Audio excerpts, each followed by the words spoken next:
Okay, hello everyone. In today's class, I am going to discuss a new topic that is a structure. Okay, it is a structure. So today actually I'll discuss why should we use a structure in C programming. I will show an example also. So for using the structure, we should compare it with for array actually. Why should we use a structure? Before going to that question, we have to compare this, compare some limitations of array. So what is array? You know it. So array can be used to represent several data items of same type. That means in an array, you can store many data items, but all of the items are of same type. So in an array, you can just store the same type of data.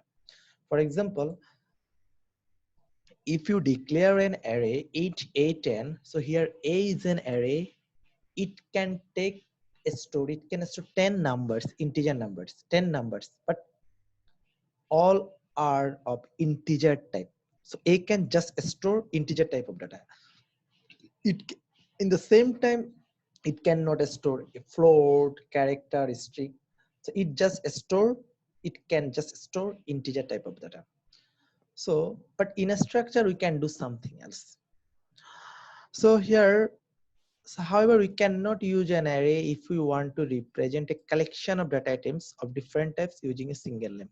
What just I told here, we cannot use a now for creating some float, character, or string types of variables. It can just store integer numbers. So it's a limitation of array, you can say. So to resolve this issue, C has a mechanism called a structure. So what a structure will be able to do actually. So a structure can combine several data items of several types. That means it can combine multiple data items of multiple types. That means in array it can just store, for example, it can just store integer type of data. But if you declare a structure, it can store integer. In the same time, it can store integer, float, character, string, all types of data. In the same time, a structure can store different types of data. So that's why it's a great mechanism in C programming. So it's a mechanism for packing data of different types. So a structure helps to organize. So why should we actually use a structure? So it's a nice mechanism to organize complex data in a more meaningful way, more structured way. You will get it if we discuss some program. So it's a powerful concept and it will help you to design your program in a more uh, that means a structured and beautiful and organized way actually.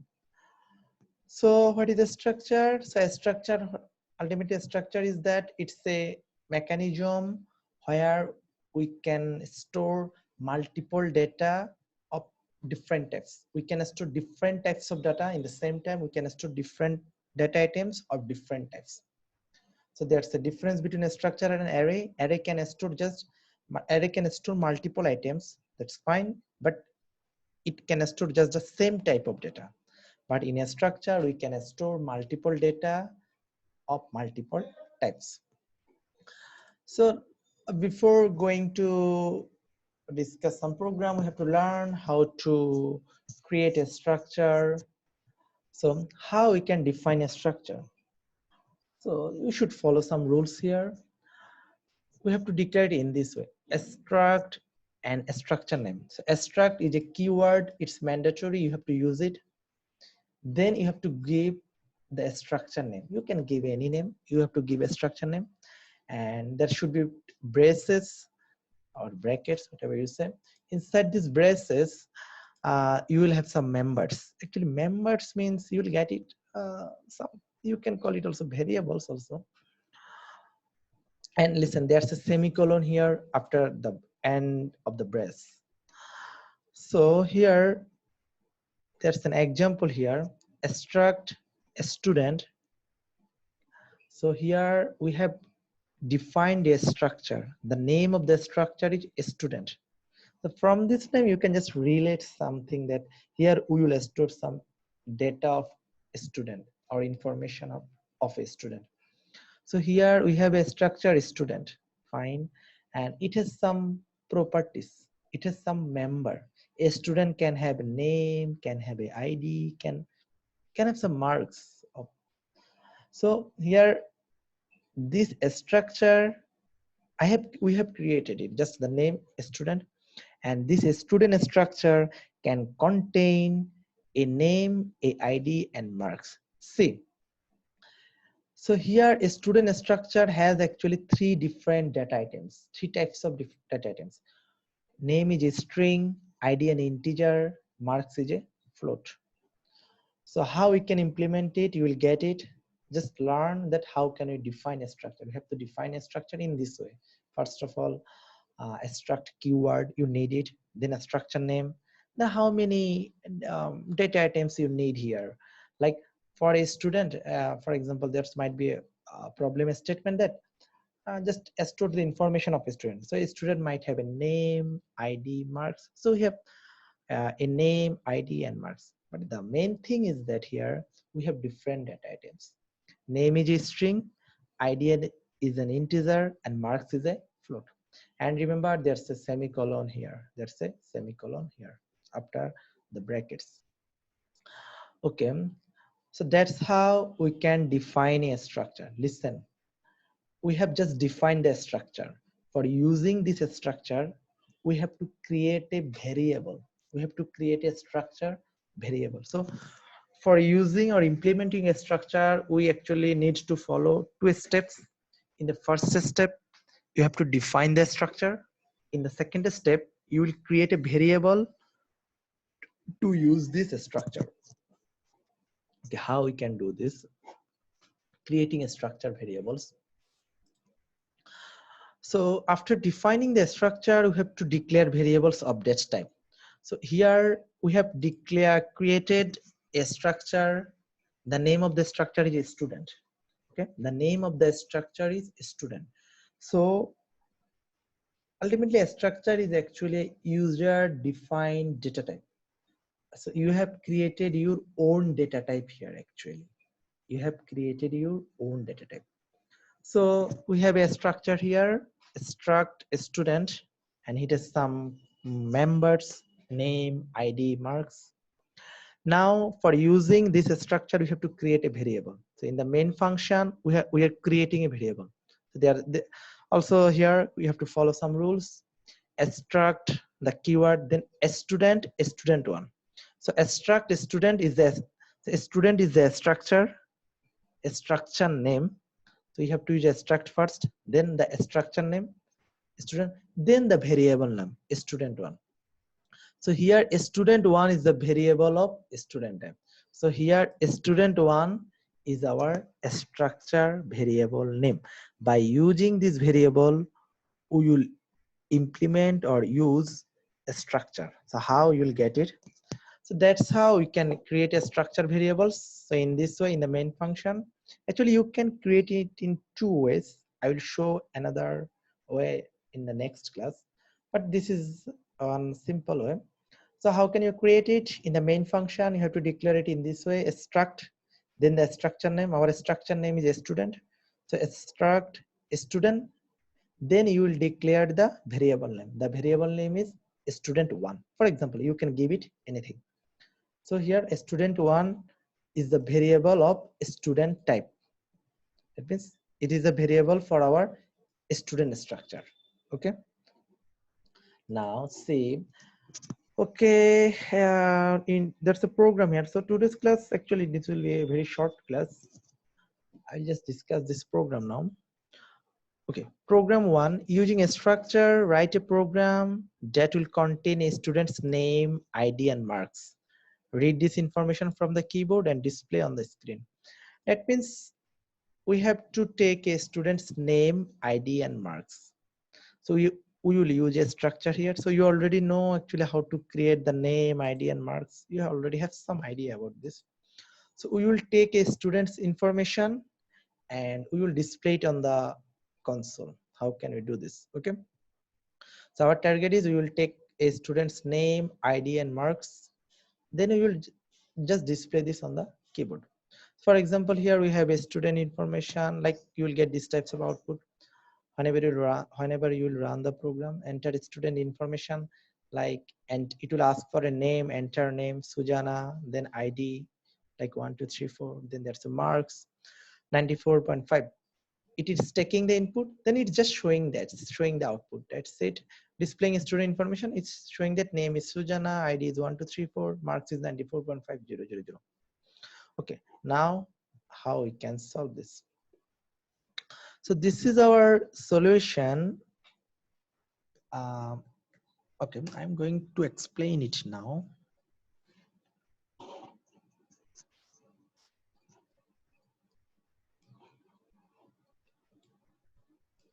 Okay. Okay, first of all, we are declaring a structure here. So our target is we will take some information of a student. So a student have, it's already mentioned in the problem statement, you have to take name, ID, and marks. So name, we know that name might be a string, then ID might be integer, marks might be a float. That's why you are declaring a structure. See, so this is our structure student, this is our structure, the name of the structure is a student. So we have created a structure first, the name is a student, and this structure can it contains three different members. One is name, another is ID, another is marks. So these are three types of data actually: character, string, then integer, then float. Okay, first of all, we have declared the structure. So I told you, implementing the structure, you have to follow two steps. In the first step, you have to define the structure, then you will create a variable for the structure. Okay, now you'll go to the main function. So first of all, you will create a structure variable. See, in this way, struct student. Student is our structure name.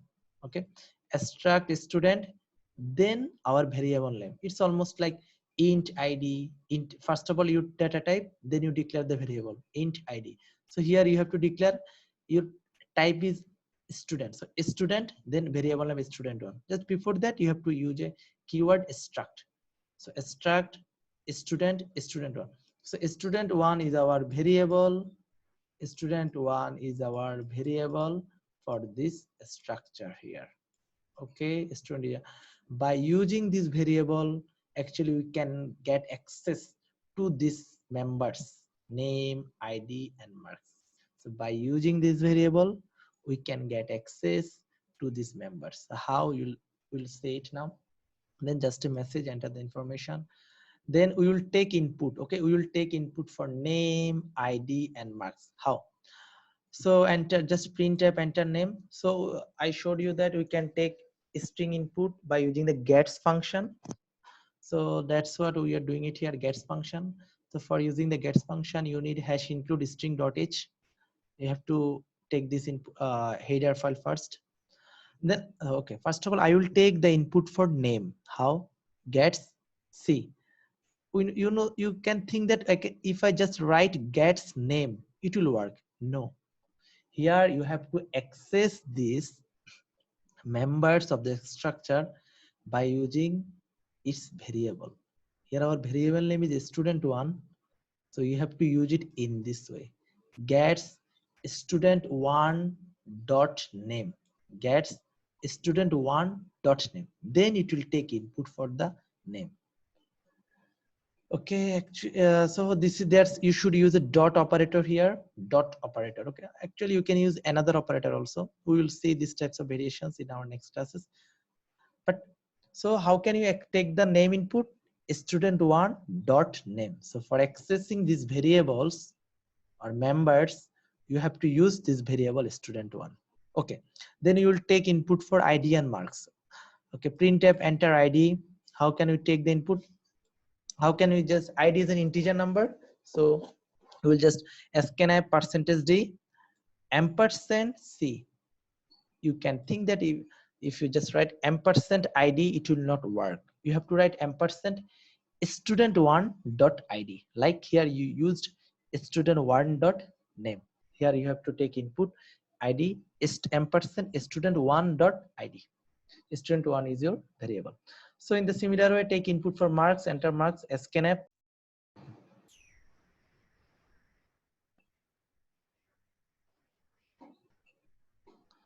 Sorry, there's some interruption here.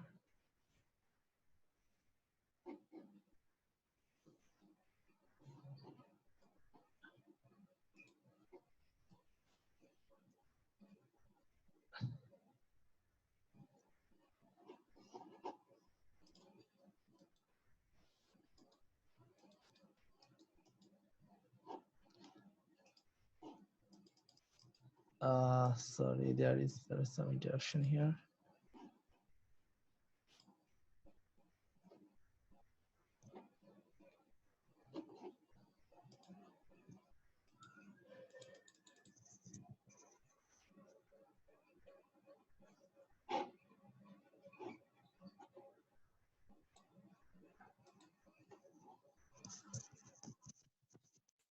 Okay, sorry, there was some interruption. Okay, I'm going to discuss it again.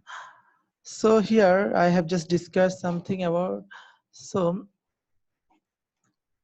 here, okay, fine, sorry. So in the similar way, you have to take marks. Mark is a float type. That's why you have to take percentage app ampersand student1 dot marks. You cannot just write ampersand marks. You have to write student1 dot marks. So that's how you have to take input for name, ID, and marks. So how can you get access to these members of the structure? By using this variable student1.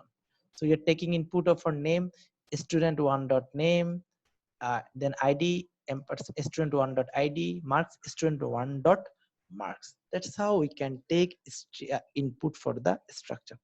Then you will just show it displaying student information message. Then printf c name percentages means it will print a string. See what is the string name. You cannot just write name, you have to use student1 dot name. So in the similar way, printf id.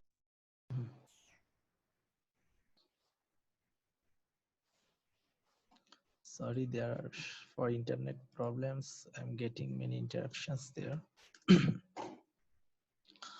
So if you want to print it, you cannot just write, for example, you want to print the name, so you cannot just write printf name. You have to write student1 dot name, then student1 dot id, student1 dot marks. So that's how we can create a structure and we can work on it. So first of all, we have to create the structure in this way. Here the structure name is a student and we have some data items there, name, id, and marks. And then we have to create a variable for this student structure. In this way, struct student student1. Here our variable name is student1.